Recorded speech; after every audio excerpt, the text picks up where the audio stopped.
संध्याच्या अंतर्गत 4 डिसेंबरसाठी मी गझल पेश करते. मी प्रियदर्शनी नाबर. फुलावी गझल. तुझी भेट होता सुचावी गझल, तुझ्या हसण्याने फुलावी गझल. जसा वृक्ष देई फळे अन फुले, तशी लेखणीला फुटावी गझल. जसा शिवतळीचा धबधबा पडे, तशी लेखणीने झरावी गझल. नदी वाहताना जळा दे तसे, तशी कागदावर वहावी गझल. जशी धेनु ती चाटते वासरा, तशी काळजावर उठावी गझल. वसंतात कोकिळ करतो कुहू, तशी मैफिलीत घुमावी गझल.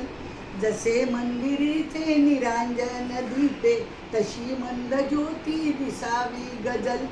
मयूर नाचतो पाहता मेघते, तशी नाचणारी असावी गझल. गझल बोलण्यातूच येना सख्या, प्रियाची गुलाबी खुलावी गझल. गझल बोलण्यातूच येना सख्या, प्रियाची गुलाबी खुलावी गझल. प्रियाची गुलाबी खुलावी गझल. थँक्यू बोलो. नमस्कार.